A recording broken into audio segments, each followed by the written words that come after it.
episode 89 of the Mastering Social Media for Schools podcast. Andrea here from chilly Wisconsin. It's December and it's cold, but we got things heating up here on this podcast episode because I have Nicole Valles. She is the digital content specialist in Barrow County School System out of Georgia, and she has so much great content to share in today's episode. She's going to talk about the social media platforms that she's responsible for their district of 14,000. She's actually going to share how she got her job, which was because of a Facebook post. So, those of you who doubt the power of just putting job postings out there on Facebook, Nicole's a real life example of one that worked. She's going to talk through how they do social media throughout their district with digital coaches who get a small stipend from each school.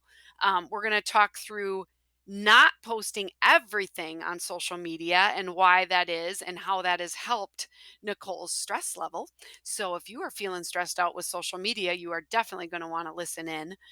Then she has a couple very successful campaigns that she has ran in regards to teachers and sub shortages, and it's really awesome. And she incorporates some great tips on Facebook albums as well. So I'm just so excited for you to meet Nicole. She's got some great advice, and it is the gift that the season of giving, right?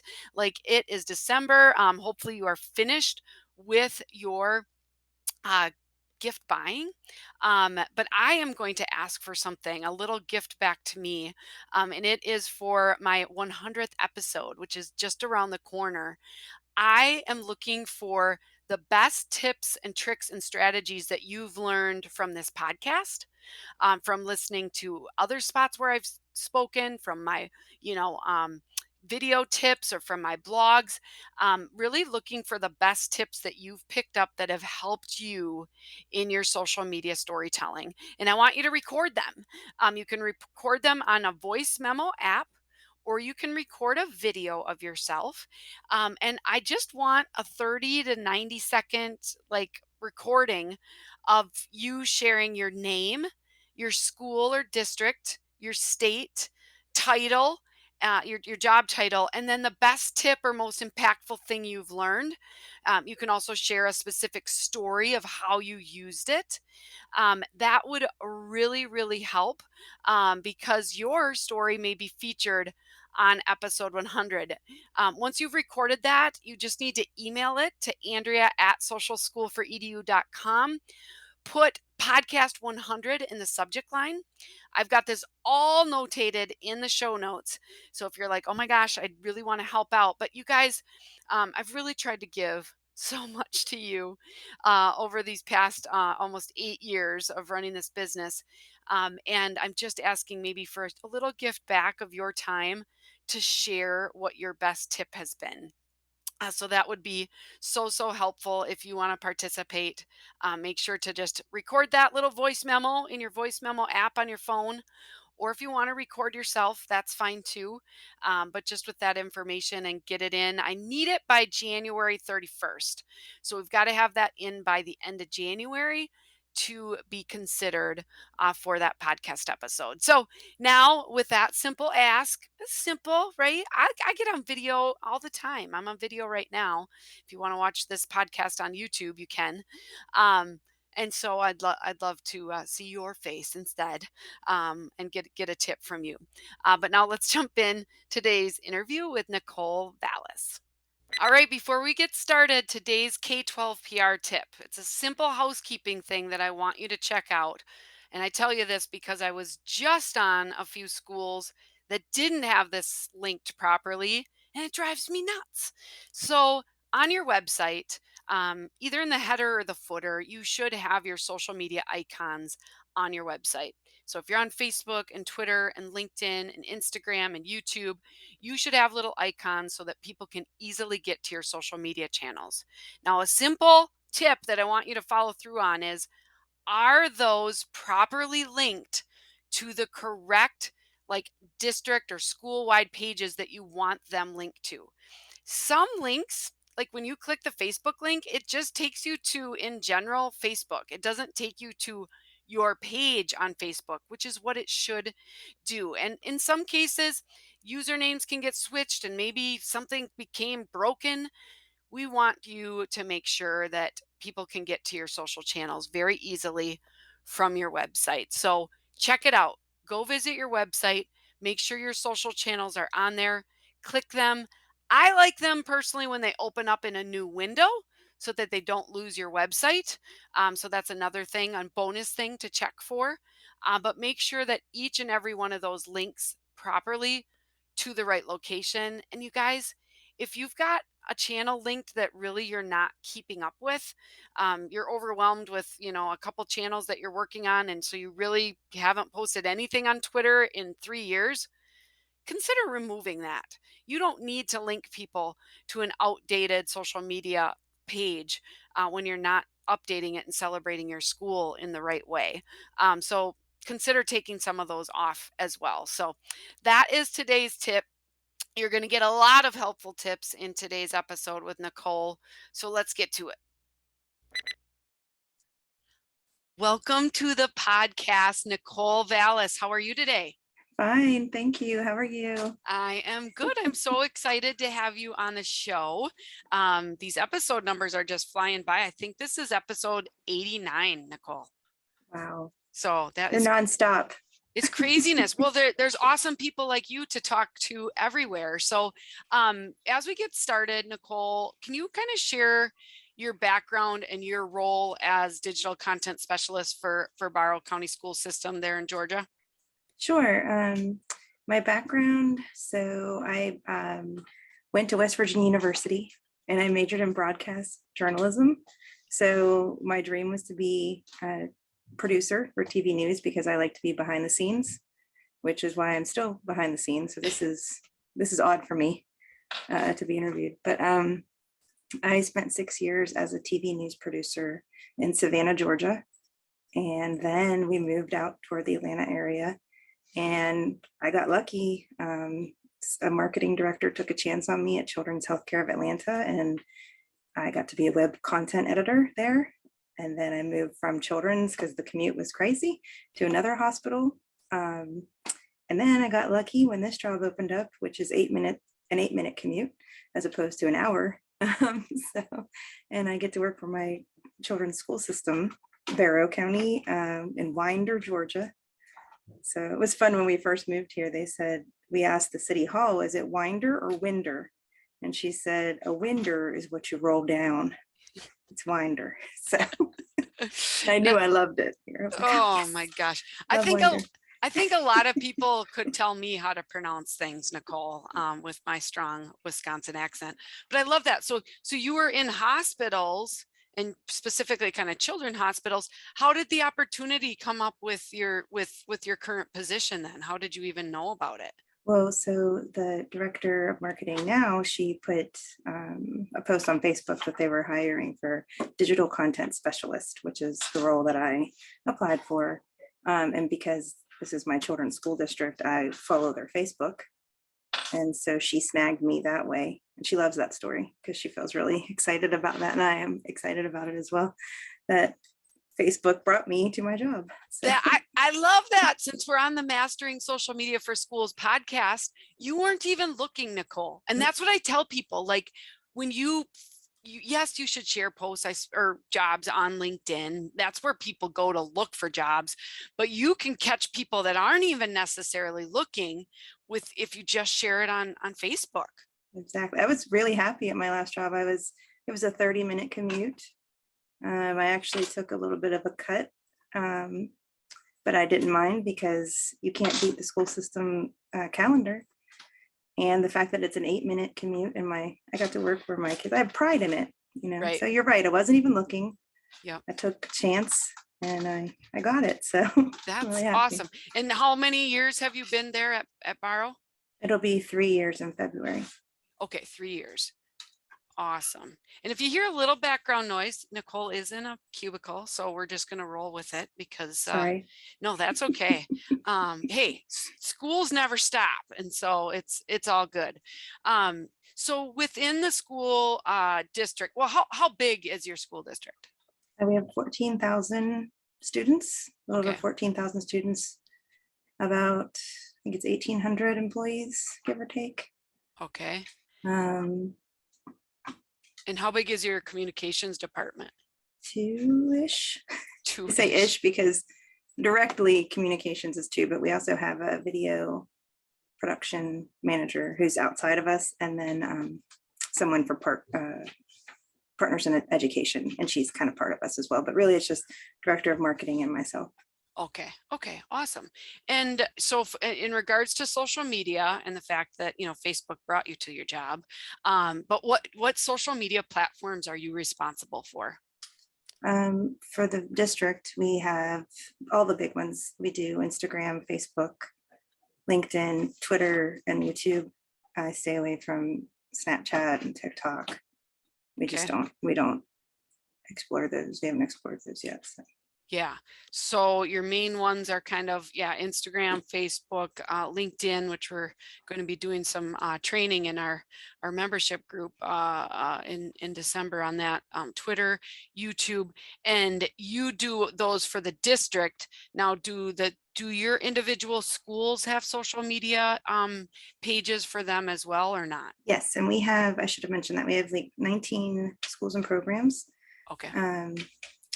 And each school, not every program, but every school has some sort of social media they use, mainly Facebook. Okay.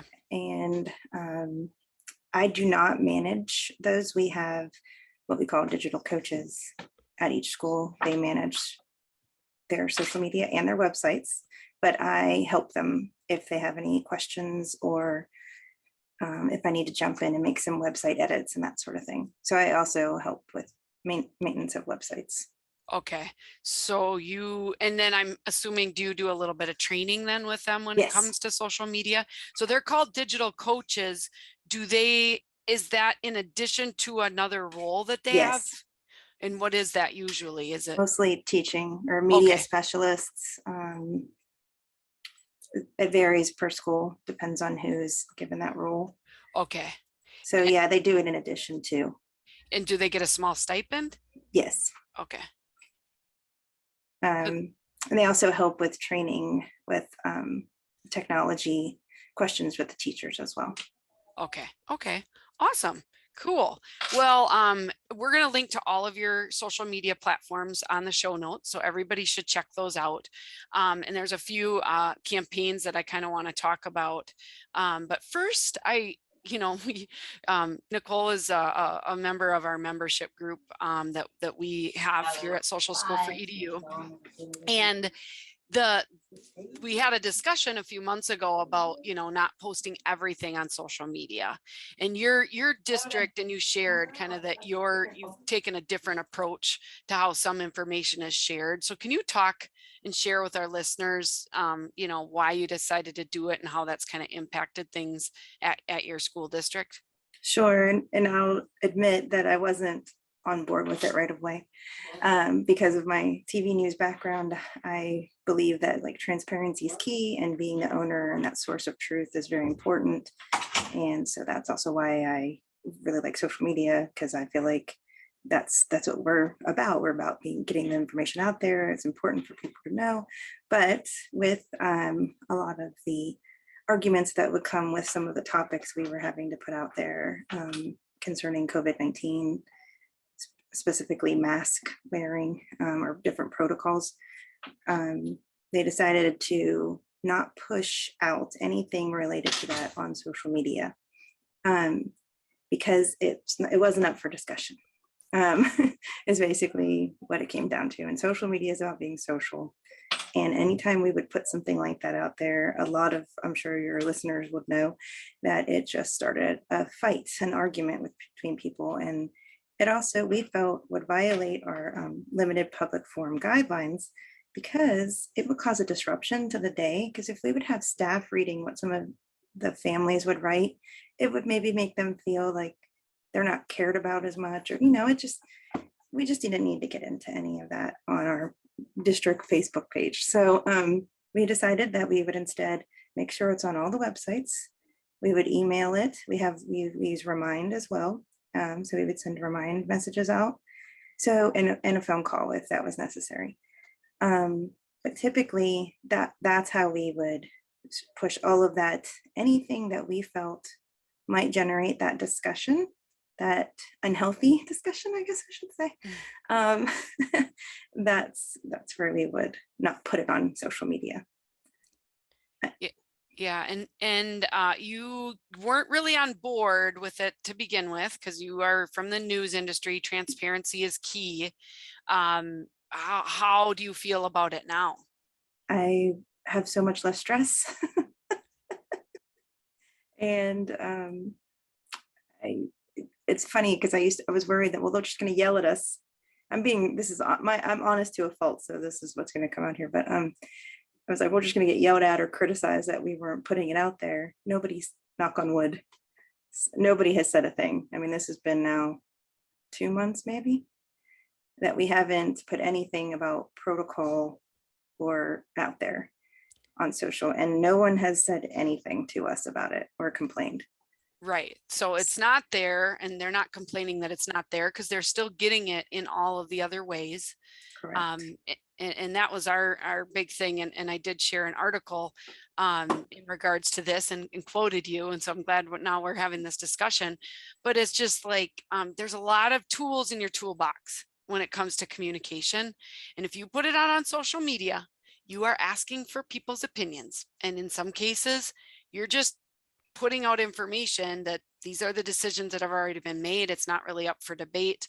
So why even put it out there in the first place? Just put it directly to the people that need to know about it, and don't give yourself the headaches, which you obviously are liking that aspect so that you Oh, don't have as much stress, right? yeah. And if I could add too, like right when it all started, when COVID hit early last year and we were all working from home, and we were putting everything out on social because we're trying to reach them everywhere, which I still think that's a good thing to do. But it would got to the point where I had to sleep. So I started, and this was before Facebook let us hide comments um, Or shut off on comments, page, right? yes, shut off comments on pages. So what had to end up doing was hide the words like a, the, is, of, and I, anything that was like a common word, not just the bad words or whatever, because I had to sleep. So what I would do was in the morning I'd wake up and there'd be 1,000 comments on a post. Then I would go unhide the ones that weren't that didn't violate our guidelines. And if the ones that were hidden, like I used to tell them as Barrow County School System, I would say, play nicely. You're going to be, please follow our limited public forum guidelines or you will be put in timeout. Like we don't want to put you in timeout kind of thing. Right. I was trying to be that voice of like, this isn't a place, we're not trying to argue here. Be nice to each other. But yes, so Yeah, that is challenging. So thank you for sharing that. I think that's good advice, and certainly I can share a link to the blog that we shared with some pointers because that could be helpful for other people as well. So now let's dive into a few of your real successful social media campaigns. So like many schools, you guys are sharing a shortage or experiencing a shortage of subs. So you had a really successful campaign to recruit more substitute teachers. Can you just tell us a little bit about that? oh sure. It actually was really timely. We were switching I think our like the sub management company. And so we had this really great story come out at the same time where a retired teacher had moved here, I think from Florida, to be near her daughter, who was also a teacher. And so she became a sub at the same school that her daughter was a teacher. And so we highlighted that story, got to share it. We called it Super Sub. And then that was like the first week. And then the following 3 weeks, we just did posts about like, be a super sub or be bold. That's some of we're Barrow bold. So that's what, and then we created a bit.ly, and over the course of that, 4-week campaign, we had 399 clicks through that bit.ly. And I did have numbers. I wish I would have got final numbers of just applications of subs, but they did have a direct increase because of that, like a boost. So we were able to track some of that. Just the timeliness of it, not exactly a direct tracking, but just based off timeliness and applications. That's awesome. So 399 clicks. Yeah, I thought somewhere you had shared like you had over 300 applicants, but so that is super successful. I've got a link to one of your stories here about a retired teacher that came back to sub. Was that the story of Sharon Yes. Hutchinson? Yes. Super sub. Yeah. Yes. And so that was super powerful. You've got a cute little collage. It had a bunch of shares, so I know it had a lot of reach. So that's also linked in the show notes. And then you've got, you know, just some of the bonuses because you were paying some extra money just to get subs. Did you do those graphics in Canva? Yes, of course. Yes. Yes. Okay, that's our best friend. Yes. And so it really kind of stands out. And that, like one of those posts, and again, I'm going to share a link to those as well. But one of those had like 35 shares on it, which is of course a social media manager's dream if you want big reach, you want people to share that. So that also helped. It was great. Yeah. Yeah, awesome. Well, that's great. I'm sure, I suppose you're probably still feeling a little bit of shortage, as they all kind of are. But you guys, if you have not done any kind of substitute teaching, stories, recruitment, all of that through social media. Now, you did that on Facebook. Did you do that over on other platforms as Yes. well? Yes. I believe I did it on all of them. Okay. All right. Perfect. Awesome. Well, great idea. So you guys can look at what Nicole did there and incorporate that. Another successful campaign, which I also think is timely in the realm of, I think like employee and staff morale is a little low because I mean, like it's hard. I don't know why this year is harder than last year, but it is. And you know, trying to shine a light on our amazing teaching staff and support staff and all of that. You've had a successful campaign with your bold grads to bold teachers. So can you share kind of where that idea came from and then how it's worked for you? Yeah, it came from you guys. I got it from your Canva template directory, which was awesome. I can't remember the specific school that did it first, but then I just took our bold theme. I think it was like a Throwback Thursday idea. I was looking through an old yearbook trying to get Throwback Thursday. And Yeah. as I was looking through that yearbook, I actually noticed like the class of, I think it was 96 or something. And I'm like, yeah, Sheena Laus, she's a teacher here. Like I was looking, I was like, I know that's a teacher here too. Wait a minute, that's a teacher. So I thought I emailed, we got a list of all those, our grads, and I emailed each one of them and asked them if they could send me a picture of their senior year and then a current picture and a little blurb about their history. So it was a lot of fun. I think they really enjoyed it too. It was like a walk down memory lane for them. So Yeah. Yeah, and I remember we had someone on that had a feature called Hometown Heroes. yes, that And was it. yeah, and so you just incorporated that and made it a little different. I love your graphic that you created. Again, you guys, I've got it linked in the show notes. I've got it linked to kind of a spot where you can look at a variety of them that Nicole put together.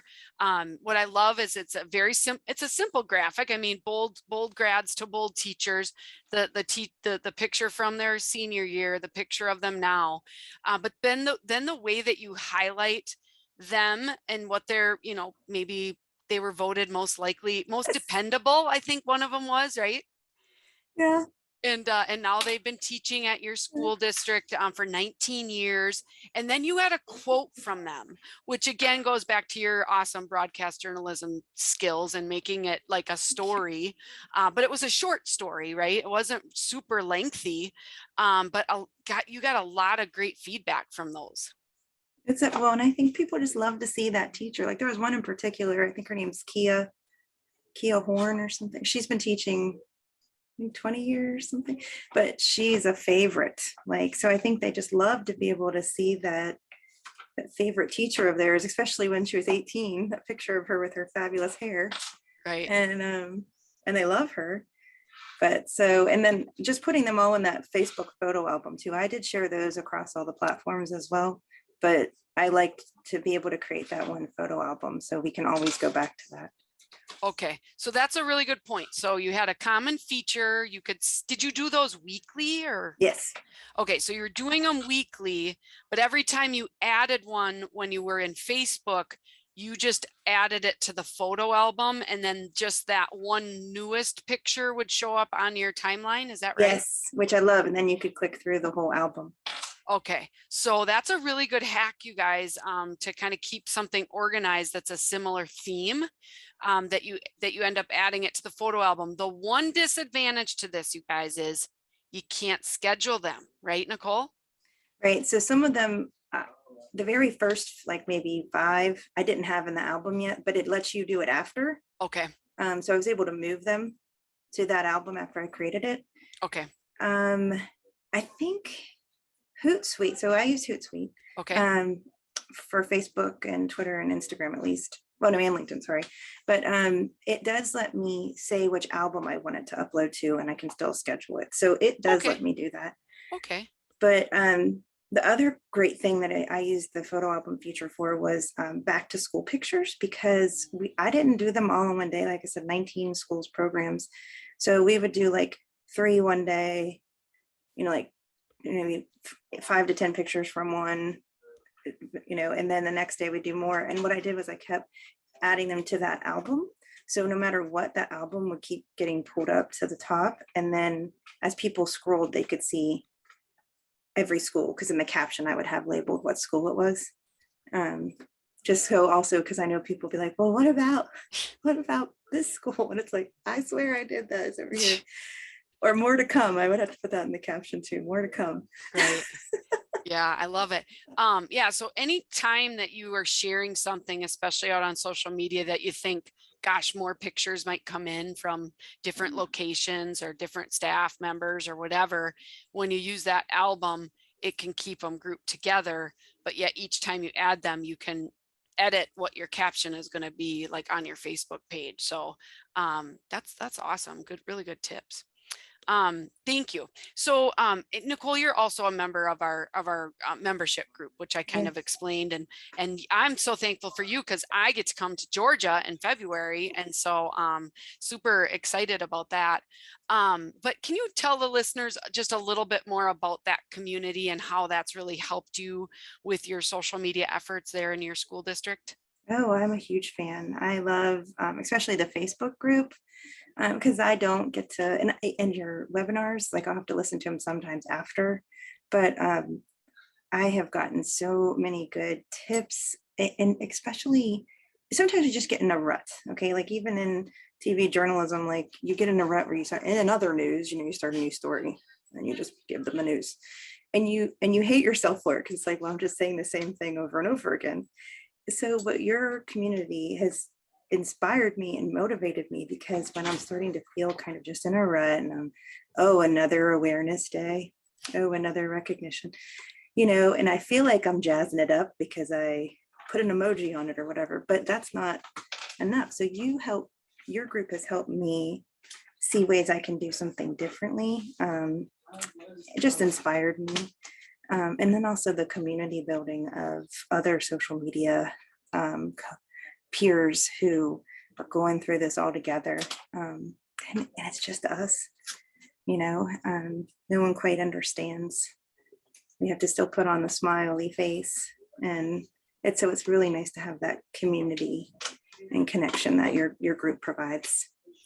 Yeah, yeah, it's amazing the support that you can get, not feeling alone, Yes. and hopefully trying to make social media a little bit easier. and giving you helpful tips and tricks without being too overwhelming. We've got a lot of resources in there. Like Nicole said, we got a cool Canva directory to make things easier and record all of the sessions that we do. But if you're looking for some additional support, definitely check that out. I've got it linked in the show notes. It's right on my website, socialschoolforedu.com. But great people in there like Nicole sharing their experiences. And we'd love to welcome more folks in 2022. Of course, there's a little bit of an investment, but when you look at the support you get all year long, definitely It's worth it. worth it, right? Yes, definitely worth it. So as we wrap up, Nicole, what is your best social media tip that you want to share with the listeners? I always just try to, what do I like to see on Facebook? What makes me stop scrolling and look, and what are the things I enjoy seeing? So that's what I try to put out there, even with the way I write it. That doesn't have to be all formal like we try to do sometimes. It can just be simple. It can be an emoji. It can be whatever. That's fun. I mean, try new things. See what works. Some things you think that's going to be awesome and it's going to get lots of shares and likes, and then it doesn't. You're like, what? I thought I knew what I was doing. But I realized that it's do what you like to see, and I feel like that has more engagement is what I've found. I mean, yeah, that's good. That's a really good tip. So, my friend Jason Wheeler, who he's done a lot of trainings, he's always watching what brands are doing and what kind of stands out. And then how can I bring that to my school? And how can I, try to engage our audience, our community in what's happening? And don't be afraid to try some new stuff, right? I mean, and sometimes it'll flop, and sometimes it will be awesome, and you'll learn something new. So that's really great. Nicole, if our listeners want to stay connected to you, what is the best way? I'm on Facebook personally, as Nicole Valles. And then I'm also, through my work email. Okay. I have it on me all the time. Okay, yeah, whether we like it or not, except hopefully when we go on vacation, we should definitely try to shut that off. I'm gonna I'll link your work email on the show notes so that if anybody wants to connect with Nicole and maybe ask her more questions about some of the campaigns, or potentially, not posting everything on social media. And I mean, you were lucky in that realm where your supervisor and some of those were actually the ones pushing for it. Sometimes we have to be the ones that are saying, hey, we shouldn't put everything out there. Mm-hmm. I'm glad that's really working out for you. But I'm very lucky with my supervisors. Yes, very. Yeah, they really and they care about us too, which is awesome. It's a hard job, this social media stuff. I mean, some people are like, oh, you play on Facebook all day. It's like, no, not really, especially not in the last 20 months or so. It has definitely been hard. Like you said, sometimes even trying to get sleep with all of the comments that can be coming in. You gave so many great examples. I love the work. You guys got to check out her pages. A lot of great, strong branding, beautiful images that you're sharing there, Nicole. So keep up the great work. And I can't wait to see you in person in just a little bit. So thank you. You too. Yeah. All right. Well, thanks everybody for listening in this week. We'll see you next week for a great episode, and Merry Christmas, because it's like right around the corner. So I hope that you get to shut off social media for a little bit of time with your family. But again, we'll see you next week. Bye-bye.